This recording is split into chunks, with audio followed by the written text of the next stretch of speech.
Good afternoon, everybody. I can see people entering the room. I hope everybody is well and staying sane in lockdown. It's interesting. The Lenience actually started as an institute response, the institute's response to lockdown to help bring our members together in a digital way. And I think many of you would have seen the fantastic Michael Linky, our General Manager of Member Services, who in a past life, many of you might not know, was actually a news reporter. That's why he's much better introductions than I am and hosting these events. He ran all of those events. He ran, I think, 72 or 80 of them last year. It's a ridiculous amount of lenience to help our members through lockdown. And I'm glad to see that the initiative is still going because we find ourselves in the same position. So please, everybody, look after yourselves and each other and stay connected with us digitally. Today, we have really exciting presentation, something that I've been hoping to bring to our members for quite some time. We have this session, which is Go Carbon Neutral with Brickworks. Now, for quite a while, I have known about the powerhouse that is Kathy Inglis and what she does behind the scenes at Brickworks. And today I'm really excited that she'll be speaking to you about that. But I just want to take a moment to say something around diversity and gender in the profession and in the industry. Often I find that when we talk about diversity in the industry, we forget about all of the other businesses that support the built environment that have amazing, fantastic, diverse workforce and you know, women of strength that are doing great things for our profession. And I'm really excited to have two of them here today and share these lovely individuals with you and bring them forward to be able to talk about their fantastic work. I think it's something that I constantly think about and remember. What about all the aligned professions or other businesses that support our profession and our industry to achieve what we're achieving? We should celebrate the gender equity in those businesses as well. So here we are doing that today, as well as getting some great knowledge. I want to ask a couple of questions to Eve Castle, who's a National Business Development Manager. She's in the free world right now in Brisbane, for the moment anyway. And then also to Kathy, so that we can learn more about them than what's traditionally in a bio. So first thing I'd like to know from yourself, Eve, why bricks? Unrivaled beauty, unrivaled options. I feel like, you know, the category that I work in, it's something I can really get behind in terms of what they offer. They're really honest. It's, you know, values that I can get behind. So I love working with architects too. So, you know, continually inspired by what the industry does with our products, and it, you know, keeps me getting out of bed. Thank you, I appreciate that. And Kathy, Kathy's title is General Manager, Technical and Innovation. Kathy, of all of the innovation that you've brought or technical feats that you've brought to Brickworks, which is the one that you look back on and you think, wow, I did that, that's pretty cool? There's been a few because I've been here for a very long time. And some of the ones that I thought were very good haven't made it and have bit the dust over the years. But I think going into what we're talking about today, carbon neutral is one of them, because it was something that we started back in 2012 to achieve carbon neutral in Tasmania for our Tasmanian operation. And we just did that in the background and didn't tell the boss till we'd done it, because he wouldn't have probably let us do it back then. And it was a big achievement to get it all done and actually come out and have the first certified carbon neutral brick in the world. So that's probably one of the best things that we've done over the many years. Yeah, that's a pretty good feat. And I also like your approach to innovation there. Just find a way to get it done, even if it's behind the scenes. Yep. That's usually how it works. Totally. Yep, we're there. I agree. Okay, and then one more question for the both of you. I think in both of your roles and careers, and particularly right now, something that we should all be talking about is resilience. So how do you stay resilient, Eve? And what's your words of advice for others? Because it's something that everybody will be thinking about right now. It's resilience. I think you've got to take care of basics. So you've really got to make sure you try and get a decent night's sleep, eat healthily, and exercise. So they're the building blocks for resilience.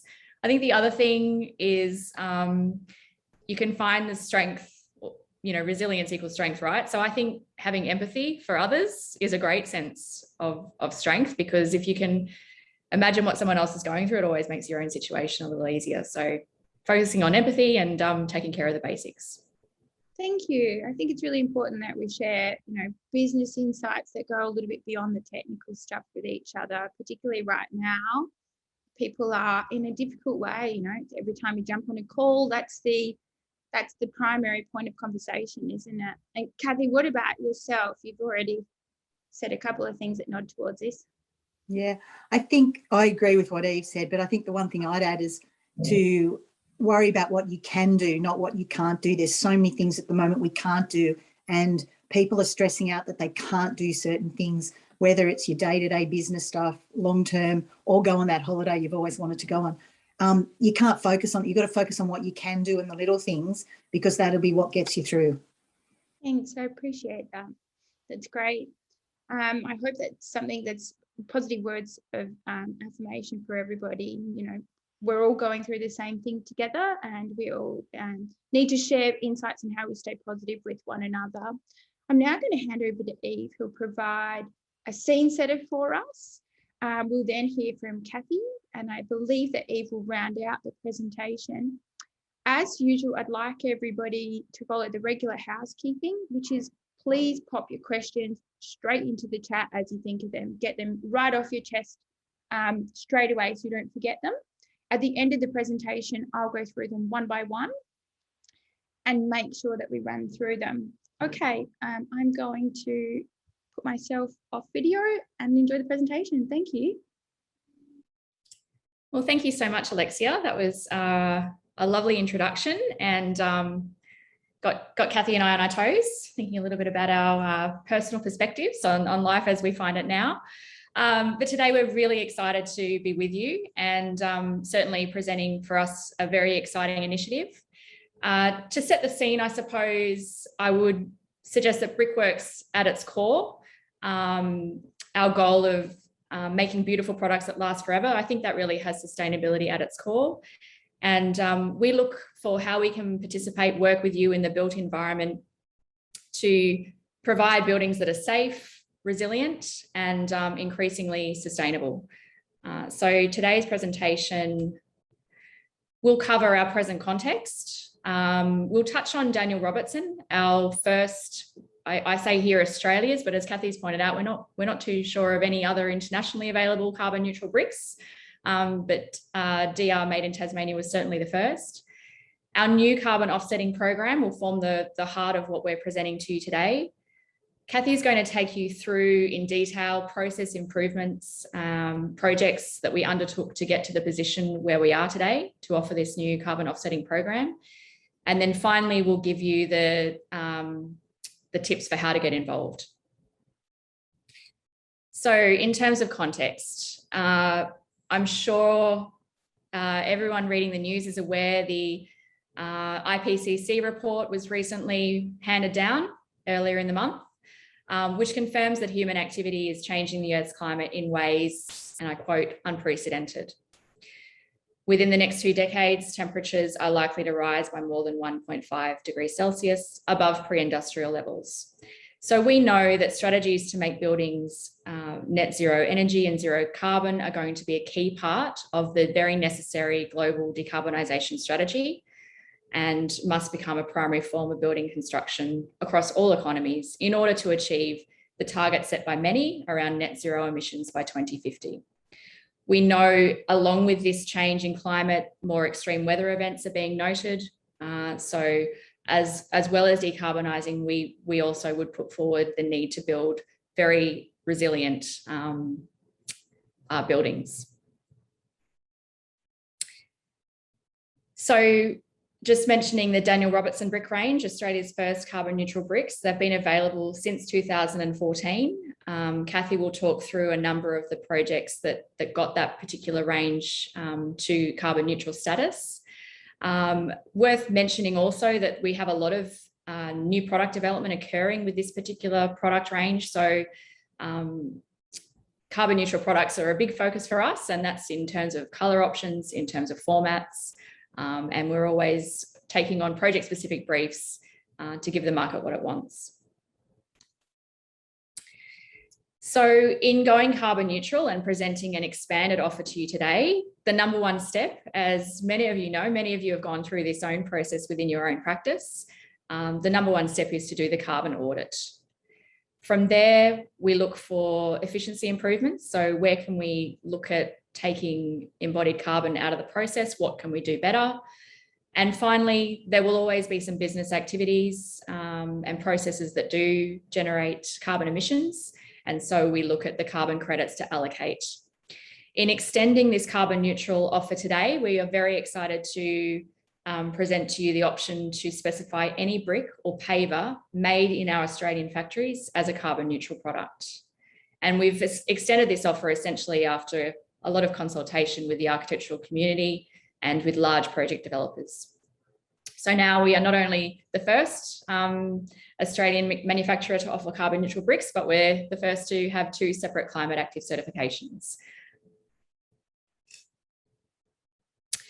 So Climate Active is the certifying body that we've worked with to expand this offer. And they're obviously government backed, and they give us clarity around our claims and enable businesses, governments and consumers to effectively reduce their carbon emissions. Now we're looking to a combination of carbon credits as part of this program to support a mixture of both carbon sequestration and decarbonisation. And we've got initiatives both locally and offshore that we're supporting. Now the embodied carbon that we've been able to estimate via a calculator, that's been developed with us by Energetics, a third-party consultant, and that's also been verified by Edge Environment. Obviously, certification and clarity in this space is very important. We're using data from our 2019 National Greenhouse Gas Emissions Reporting Scheme, which is also government backed. And we're also using data from the Australian Life Cycle Inventory database. You'll be able to find a copy of our product disclosure statement on our website after today's presentation. And we work with a carbon broker effectively to procure our carbon credits to offer as part of this program. And to talk about how we got here, I'm going to hand over to Kathy. Thanks, Eve. Brickmaking in Australia has a long tradition, goes right back to the days of the convicts landing in Sydney Harbour. And the way we make bricks has changed significantly, and that affects obviously the embodied carbon in them. So we look back to the traditional way we made bricks in many of our factories. They were fired on timber, they were fired on coal, they were fired on waste oil over the years. And we've moved through that technology to some more advanced manufacturing. And that's one of the ways that we actually reduce our carbon. So if you go to the next slide, Eve. So the technological improvements we've had, you know, changing the fuel source we have. So using obviously natural gas is better than oil-fired bricks, better than coal-fired. Even when I started Brickworks, we still had a coal-fired kiln that was in the middle of Brookvale and in Sydney. And so that technology is improved and reduces the carbon emissions. It also means as we develop this technology, for the amount of fuel you use, the number of products you produce, but also the quality of them is improved because you're actually able to fire them more consistently and at a better rate. The incorporation of the automation and robots in our plants also helps us reduce the energy used. As you'll see later when I go through all the bits we pick up in the process, it also incorporates everything that's added into a brick during the process, When we do this, we try to eliminate hydraulic oil machinery in the plants, because that has a higher fuel load than if you used electrical machinery. So every little bit is looked at through the process, and we can eliminate many sources of our carbon intensity. So our emissions strategy began many years ago. We've been at this now for about 15 years across the business, but Brickworks is continually investing in the latest manufacturing technology, and it helps contain our costs but improve our productivity and also our quality. And this helps drive our carbon intensity down. Technological improvements is the one big thing that we can do to really make a difference on the carbon footprint of our products. So being able to lower the carbon intensity of our operations, it means that we can drive the energy efficiency, and also gives us the ability to explore the use of alternate fuels in our kilns. So some of the things we've done over the years, back in 2011, we consolidated the Victorian operations. We then had 7 old inefficient kilns spread out over 3 locations in Victoria. We consolidated that onto one site with 2 very highly efficient kilns. This achieved an emissions reduction of 65%. At the same time as we did that, we did lots of other things as well, that we then were able to recycle the heat that comes out of the cooling end of a kiln back into the dryers, so that we don't use fresh energy to dry the bricks before they go into the kilns. We collected wastewater on site, all the runoff water to use in the factory. So the factory is completely run on collected water with no town water being used. That's only used in the office facilities. And when you capture all the inputs for a life cycle analysis, that takes in water, oils, and all the other things you do. So as we built that new plant back in 2011, it was 65% reduction. In 2016, at our Bowral plant just on the southern highlands out of Sydney, we did a whole program. We put in ductwork and a bypass system, which helped us with heat recycling. It gave us the ability to reduce 15% reduction in our gas and electricity. But one of the biggest things we did, we changed the kiln to make our iconic Bowral blue bricks in our tunnel kiln compared to the historic dome kilns. The historic dome kilns are amazing, make beautiful bricks, but they're very, very heavy on energy use. And now that we have the ability to make those particular bricks in our tunnel kiln, we again cut back our energy. In addition to this, we've had a reduction in our energy. So if we look at the whole of the brick business in Australia, so we have at the moment 11 brick manufacturing plants spread around Australia. From 2006 to 2019, we reduced our overall emissions by 27%. So that's a significant increase, and some of those projects I just mentioned were part of it. But some other things we did was we converted our Longford factory in Tasmania to be fired on biomass. So that's a waste sawdust product from the timber industry in Tasmania. We fire our kilns at Horsley Park Plant 1 and Plant 3 partially on landfill gas from neighbouring landfill sites. One of those sites, we've got a pipeline that runs across 20 different land holdings to get it to our Plant 3. And that Plant 1 has the capacity to run at a 1 to 2 landfill gas to natural gas, and Plant 3 has a 1 to 3 ratio ability to use the landfill gas. In Longford, Tasmania, so as I mentioned at the beginning, this was where we did our first carbon certified neutral brick back in 2014. We did, in addition to converting it fully to fire on sawdust, we did some energy efficiency projects in the plant.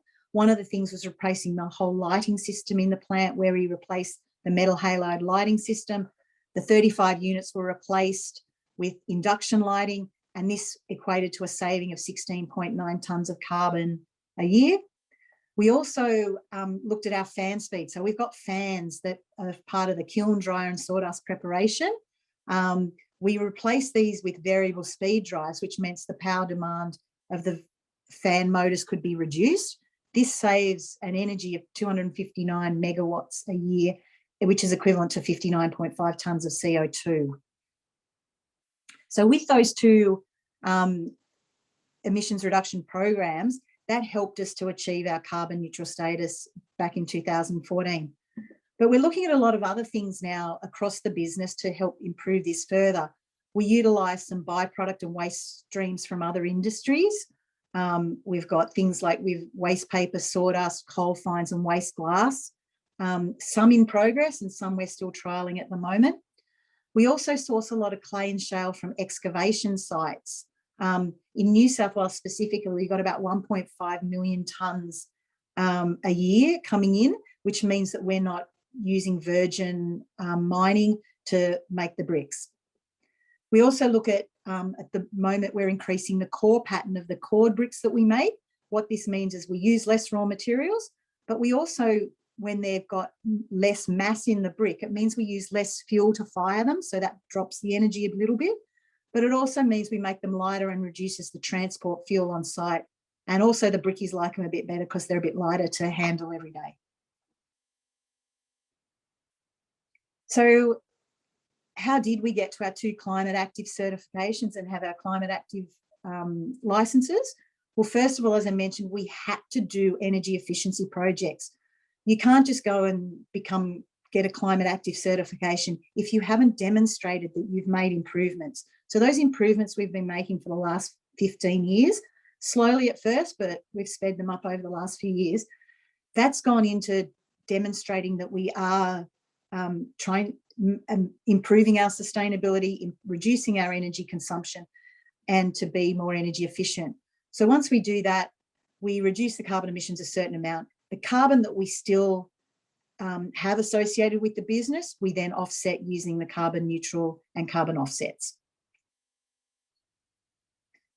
So in brick making, a lot of you would know the basic process of brick making, but I'll go through what we capture in recording this information to measure what goes into making a brick. So we take the extraction of clay, the manufacture of bricks, the delivery to the client, but also the end of waste and disposal of the product. So looking at that in more detail, that encompasses the raw materials. So you go to the next slide, Eve. Thank you. The clay extraction and transport. So most of our brick factories are located right on a clay source. So we've got very little transport of raw materials to the factory. So we mine it, we stockpile it, we then transfer it into the factory where it's crushed, ground, and processed into making bricks. So we calculate any fuel used on site for handling materials and moving it around, the transport that comes from our suppliers. So bringing in other raw materials and additives that we add into the bricks, that's the fuel sources for that accounted. The energy and fuels for the actual production. So that's electricity, coal, gas, lubricants, whatever fuel we may use is counted. The waste handling in the business, water usage, all the packaging materials we use. And then finally, once we've made the bricks, they're stockpiled in the yard, we then count the transport to deliver them to site.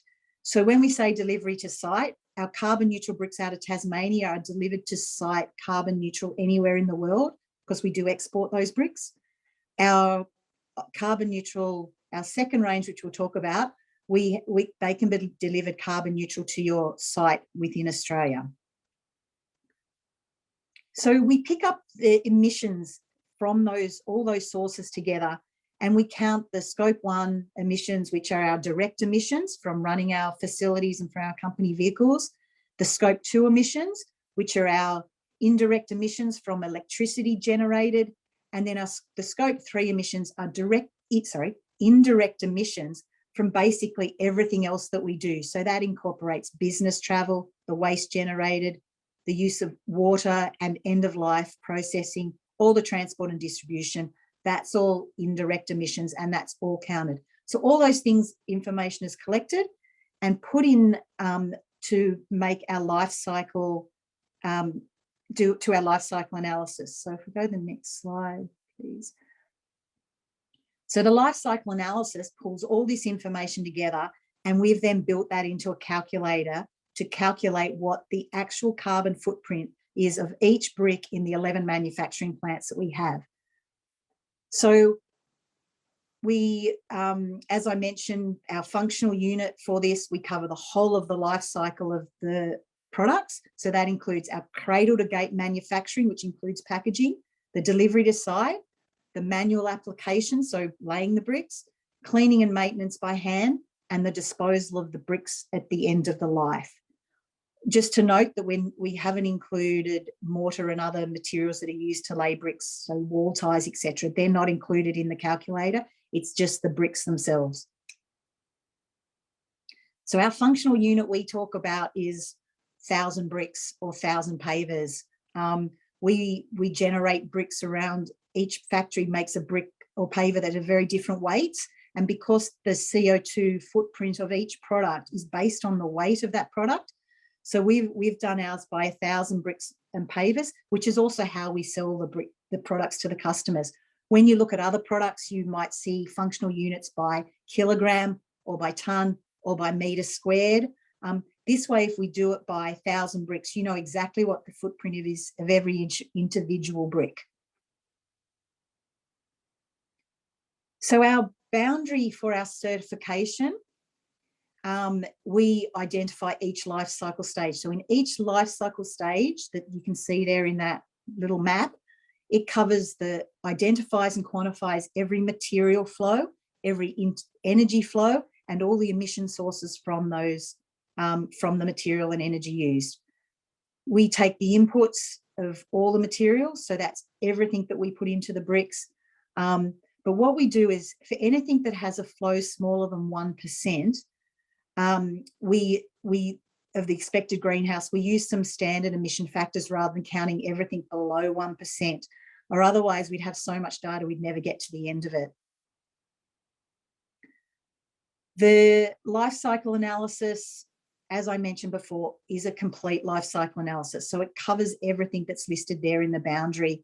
Our raw materials, the transport, the brick and paver manufacturing, the firing of the products, the transport to customers, manual application of the products, maintenance over the life of the product, and disposal at the end of life. So just to give you an idea of the differences between our operations, from one to another is very different for the carbon intensity of a brick. If you've got a big enough screen and you can see those numbers, you can see we range from 80 kilograms carbon equivalents up to the highest is 347. So there's a significant change in the carbon footprint of a product depending on which plant we make it at. So what that is related to, not only the energy use, but how modern and efficient the factory is, and also the volume of the product that goes through that plant. So the pie chart on the right, you can see the split of where the total emissions sit. So some of the factories might be quite low per brick, but they're the bigger manufacturers. So overall, that factory generates a larger percentage. So when we look at where to invest our money into improvements, we not only look at the individual plant and how efficient it is and the age of the kilns and the processes, but also the volume that goes through that plants, because the plants that have the bigger volume are going to have a bigger impact if we concentrate on those.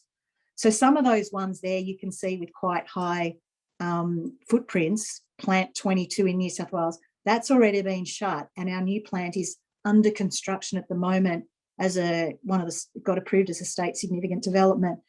And hopefully next year when it's up and running, we'll be able to report our carbon footprints come down significantly from the bricks from that plant. But many of the other plants on there that are higher are already in the process of our kiln upgrades.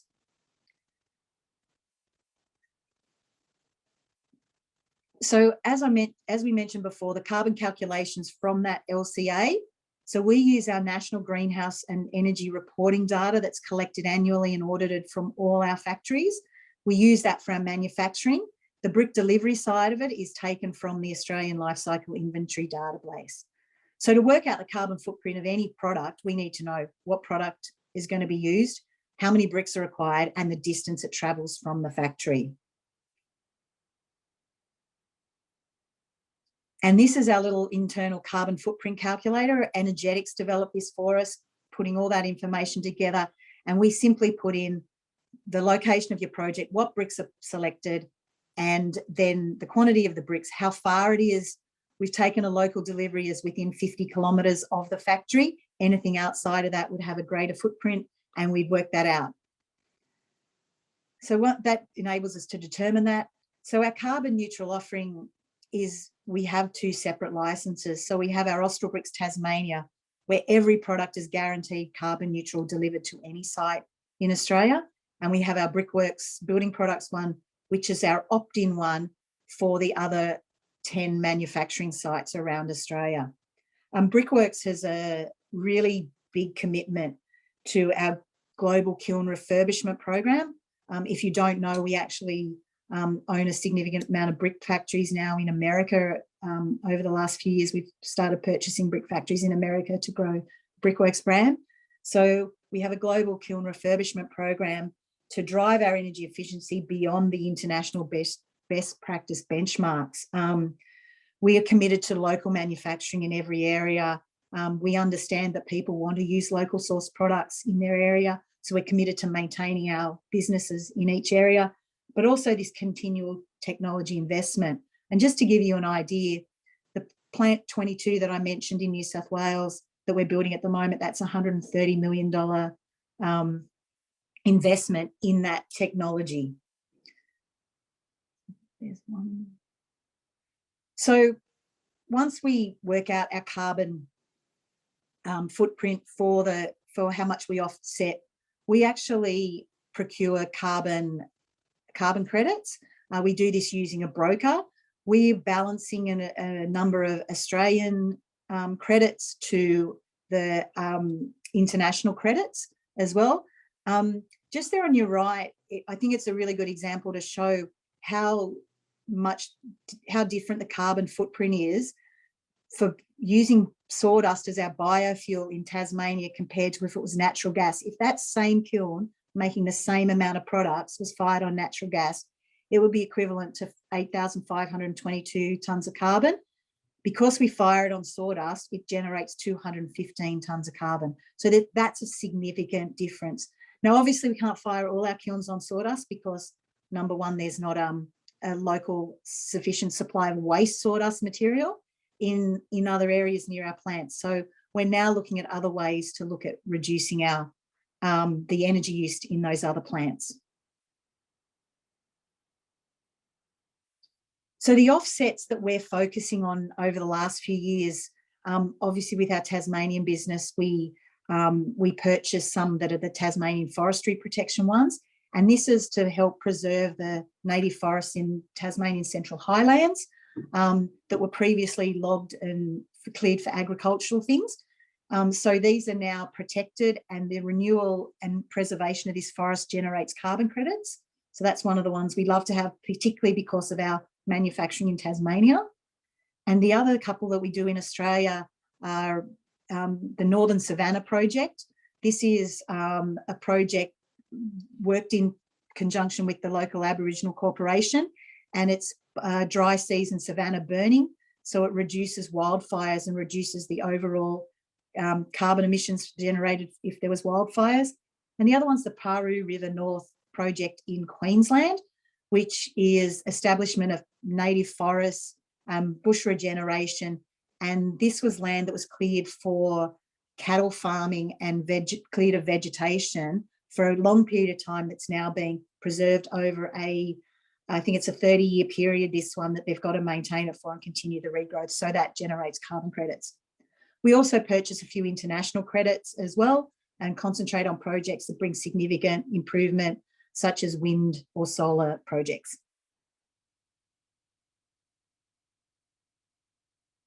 So I'll hand back to Eve now to go through how you can get involved. Thank you, Kathy. So as we've talked through the options to either nominate a carbon neutral brick from Daniel Robertson or to opt into this latest program, we're just going to talk to you about how we're going to track the projects and then how you can obviously apply for complementary carbon offsets on your project. And we acknowledge that record keeping is very important. So the first step for anyone wanting to opt in to our carbon offset program is going to be an application form. You'll find that on our Brickworks website. That form, once complete, will be allocated to a member of our team based on geography. So wherever your project is based, you'll hear from someone in that state. We're going to then get in touch with you to ask some questions. So, we want to confirm which brick or paver you want to use, obviously the quantity, the address all of this is critical for calculating the embodied carbon. Timing is also going to be important because we know from year to year, our carbon calculator will be reviewed. As all of these fantastic emissions reductions projects are completed, it'll all be bringing down the embodied carbon. So all of these things will be important for us to know. Once we've verified those details with you, we're going to review the project with our carbon neutral audit committee. We're looking there at sustainability criteria because we believe this is a partnership. So we would be cautious about just having carbon neutral bricks as the only part of the project that tries to, deliver climate sensitive or energy efficient design. So we just want to look at what else you're doing that's site specific or project specific. Once the application is approved, our team, Kathy's team, will calculate the carbon credits. And then we have our CRM, our customer management database, to effectively record all of that conversation through a tracking form. When the order is received, and we've got it in our ERP, in our ordering system, an extra line item to be added, which will identify that the product being supplied is carbon neutral. So that line will just identify as carbon neutral bricks and it will have a nil cost against it. And when we get that order in, we're going to be providing a certificate to the specifier that just confirms that we're supplying carbon neutral products. Now, if a client wishes to procure carbon neutral bricks from any of our local Australian-made brick or paver options and they don't want to go through the application process, then that's absolutely fine. Carbon neutral will be available to purchase, much like you would if you were booking your flight with Qantas. You can tick that box, but effectively with all those variables, we just need to then come back to you with an estimate. So again, we'll just need to confirm the products, the location and the timing, and then the additional line item will be added to the order. So we'll be keeping records day to day. We'll have that lead form on the website that we indicate is the first step if you want to apply for complimentary carbon offsets. We'll be keeping a copy of all of the brick orders, brick or paver orders, and then that carbon calculator that Kathy showed earlier, that actually produces a PDF, which we will be able to attach to our records. That carbon calculator that gets updated annually, as well as the project reporting in terms of our CRM. And all of this is effectively because on a 12-month basis, our program will be examined to make sure that our climate active license is secured. This is just a little screen grab of the web form, which is live now. So anyone that wants to be part of the program can do so from today. Like I mentioned, we want to partner with you on sustainable projects that demonstrate climate sensitive design and have minimal impact on the environment now and into the future. And following completion of that form, you'll hear from us to confirm the particular details.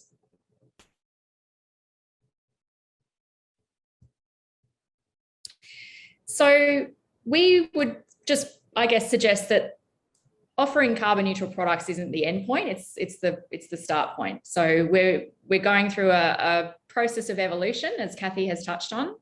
A few of the things you'll see in coming weeks are some campaign collateral to signal this new expanded offer. So you'll see that popping up in various publications and in social media. But we recognise that meeting the challenges that we have was really a collaborative effort. So please get in touch with us with ideas. It really helps, I think, Kathy and I, when we're trying to get new products across the line, innovation funded, research funded, when we hear from the market what they're looking for. So All of your ideas are really valued. And on that note, I'm really excited to share that we have an environmental product declaration underway at our Gympie masonry plant. You may be familiar with our GB Masonry brand, and I'm hoping about 12 months from now, we can come back to you and talk to you more in terms of some really unique and differentiated carbon neutral products under that brand. Kathy's team is also leading the way with some R&D on some low embodied carbon precast concrete products. Again, the market is signalling what they would like to see there, and we're working on it. There's also research on phase change materials in roof tiles and masonry blocks, which is really exciting. We continue researching, looking at waste stream aggregates for putting into our paving and walling products, and just touching on those lightweight products, those increased core percentage products that, you know, are cheaper to fire and lighter to transport. With all of those innovations, we then have to make sure our testing and performance is as it should be. So we have a lot of fire and sound testing that's underway for our lightweight products. And of course, the new technology and investment in manufacturing, yeah, really excited to bring these new factories online and be able to show you the new products that come from them. We know that also low embodied carbon is not the only sustainability benchmark. So I think it's always good just to highlight, we have products here that are backed by a 100-year guarantee that require very little to no ongoing maintenance. Our natural products have wonderful capabilities in terms of reuse or recycling. You know, there's a lot that can be done in circularity, in closing the loop. And obviously, for many, many years now, we've had an evidence basis to support the claims that thermal mass is an important part of solar passive design and can really measurably reduce the energy usage of our buildings and our dwellings. So I think some great attributes to finish on for today's presentation. Thank you. Thank you, Eve and Kathy, for a great presentation. I'm going to open up to the questions now. I will start at the top. We don't have that many today. I'm a little bit confused. I was expecting quite a few, but we might get some more coming in a minute. So the first question we have was, what is the difference between net zero, carbon neutral and carbon negative? Okay, so carbon neutral is essentially a program where you still have some carbon, but you're offsetting it by purchasing carbon offsets. Net zero is if you look at a net zero building or house, that you actually add up all the components and work out the total emissions for that, whether it's on the build or could be over the life of it. If it's net zero, then it has to balance to zero.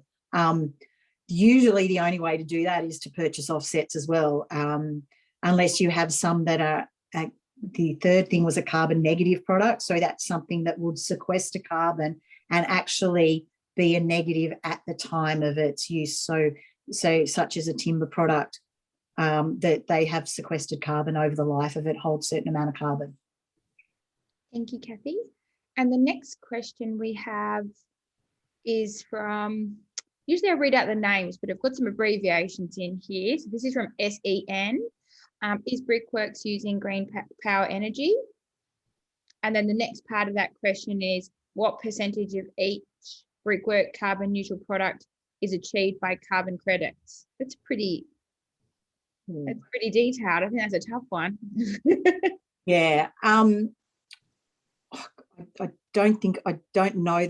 wouldn't know the percentage off the top of my head. The Tasmanian ones is a very small percent of the overall. I've never looked at it as a percentage. We don't have green power. We're currently researching, looking into some solar options on our factories. Up to now, it hasn't been feasible to do it. But we've got some investigations now. We're looking at it on a couple of sites. but some of the things we do, so we're not necessarily buy green power, but we actually use substitutional stuff. So we, instead of putting fresh energy into the kilns, we take it out of the offtakes, into the dryers, we take it out of the offtakes off the kiln, so we don't use new energy for that. I'm just trying to think of there's a few things like that we've looked at. Energy, we've actually got a project going at the moment to look at hydrogen feasibility as well, working with Murdoch University on that. So there's, as I said, this is a starting point for us. This, and Eve said the same, where this is, even though we started this a long time ago, we're a big energy user, so it's a big change to do that. And the majority of our energy used is through the gas firing, which is great that we can have a couple of plants where we can use landfill gas to substitute, but it's not, you can't buy green powered, the gas side of things, it'd just be not feasible at all. Thank you, Kathy. Okay, so we have a question from Graham Smith. Have Brickworks investigated the potential / feasibility to convert the brick furnaces from fossil gas fired to, say, green hydrogen, assuming that renewable hydrogen economy takes off over the coming years? That's so I just mentioned that, yes. So we're just doing a feasibility study with the university at the moment to look at what it would do to a kiln, what it would, the safety of it, etc. But if, as we knew that sort of that move to green hydrogen is coming, that whether we can be part of that. So we're just assessing the feasibility of it at the moment with that research project. Thank you. And we've got another one from Graham. The organisation Beyond Zero Emissions published the Electrifying Industry Report in 2018. Okay, so by the organisation, just to keep everybody up to date, is this a document that Brickworks has produced? Kathy and Eve, do you recognise the title of that? Oh, the organisation is Beyond Zero Emissions. Okay, so the organisation we're talking about is Beyond Zero Emissions. They've published a document called Electrifying Industry. It's a 2018 report that identifies opportunities for electric / microwave assisted kilns to reduce carbon intensity of brick manufacturing. Oh, is this something that you've investigated, Kathy? We have, yes. And I'm Beyond that group out of Newcastle. I'm trying to remember the girl that championed that group. But yes, we have looked at it. It's really hard. We have lots of little projects going on, researching all sorts of things with various universities and different research groups to see what we can do with the technology going forward. And part of it is a bit of a historical thing. When you build a brick plant, it's a massive capital investment, and they're built for a long time. So the energy I suppose your infrastructure energy that goes into build it is a fairly long process. Sometimes they're very hard to adapt to other technologies. Even then, when we put the landfill gas through them, you can't convert them fully to landfill gas because of the purity and the water load. Like, so you've got to take off water and do various other things compared to natural gas. So it is possible we do part substitution at the moment. We haven't quite got forward enough for the technology to 100% replace anything. But all those new thoughts, like the microwave stuff, that's worked on a small scale at the moment. No one's taken it to a large scale brick kiln, but hopefully that's one of the things that we'll continue to investigate in. Thank you, Kathy. And I have another question from Emily Hunt. I understand that the Longford Tas factory uses a lot of original or old school machinery and procedures. I was wondering how this still achieves such lower emissions compared to newer factories. Is it solely due to the sawdust / waste product? I found that a fascinating statistic, by the way, Kathy. It was really, really interesting. Thank you for sharing that. Yeah, the bulk of it is the difference is the sawdust. The waste sawdust uses a fuel because it has a low emissions factor, but that is a relatively old kiln. But we have invested some money in Tasmania when we did just before we started collecting data. So 2012, 2013, we were starting to make changes before it was completely converted. So the sawdust, the drying, because it comes in, it's often damp, and so we've got to dry it before you can put it in the kiln.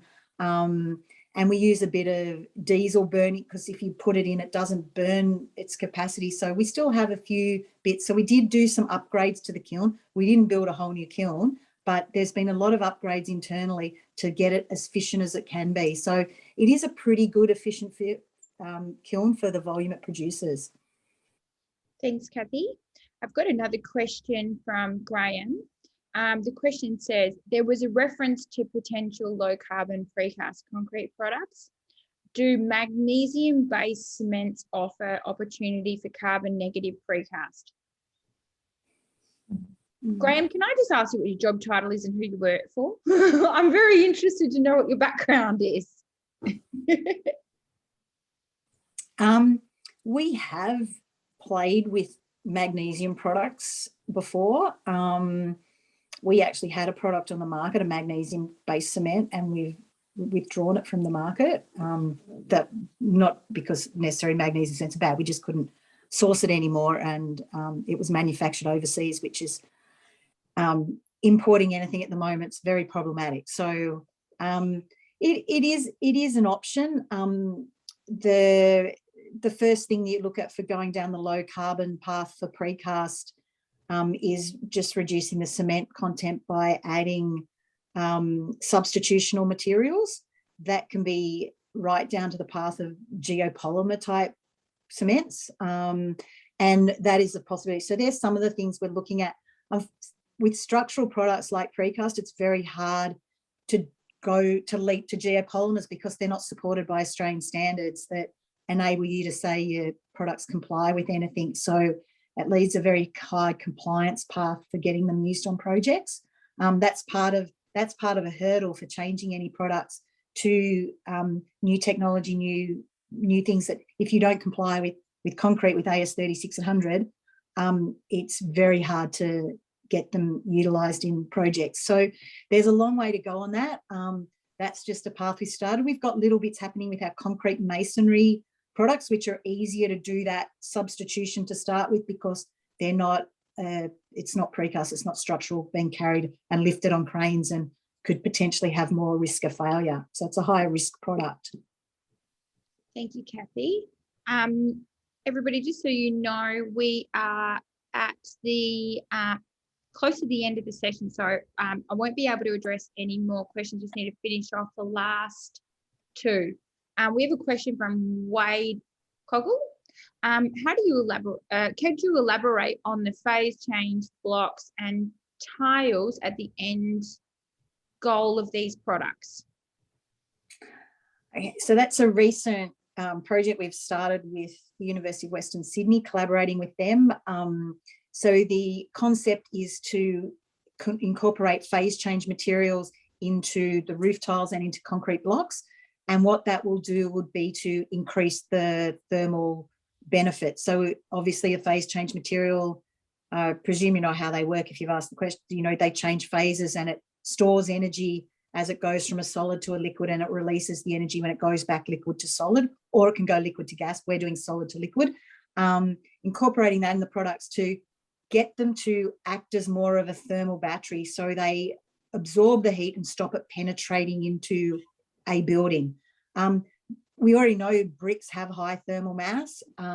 What we're looking at now is roof tiles, because they're thinner, and blocks to potentially go to thinner products that will able to have the similar thermal benefit as something that might potentially a thicker wall to reduce the footprint of a wall. But also at the same time, we do have a solar tile on the market. Unfortunately, you can't put solar cells into a concrete tile because it gets too hot, you lose your efficiency. So we're looking at if we can keep the temperature down with the phase change materials, that we could potentially put the solar cells into the concrete tile as well. so that we could actually have a concrete tile manufactured here that would just incorporate into the existing concrete tiles that we have and have built integrated solar. Thank you, Kathy. And I believe that there's another question that's come through, but you've just answered it. So we've covered that one off. Well, I think we've hit it's 1 o'clock exactly. So we're doing really great for time. I would like to just take a moment to say thank you to the both of you for such a brilliant presentation. I understand the challenge for every supplier of materials in Australia and around the world. And I really like the approach of Brickworks in leaning into this space. It's very honest, authentic, and you're doing everything that you can to make sure you're making a difference. And so both yourselves and the rest of your team and your organisation should be very proud. I also really like the fact that you had a call out for collaboration. I think that explains the fact that your organisation sees this as being a shared challenge with everyone and that we can all come up with the solutions together. And I think that's brilliant. That's the way that we all need to address the climate challenges that we face. Everybody, I can see the chat box is getting a lot of thank yous for a fantastic presentation. I did say to everyone I was excited for this presentation. Now you can see why. Okay, the messages are still coming through. So everybody's enjoyed it. Thank you very much. And we will pop this onto our YouTube and email out a link to everybody. We'll also send a follow-up email so you have the contact details for the team. Thanks again, everyone. Have a great day. Thank you. Bye. Thank you. Bye. Bye.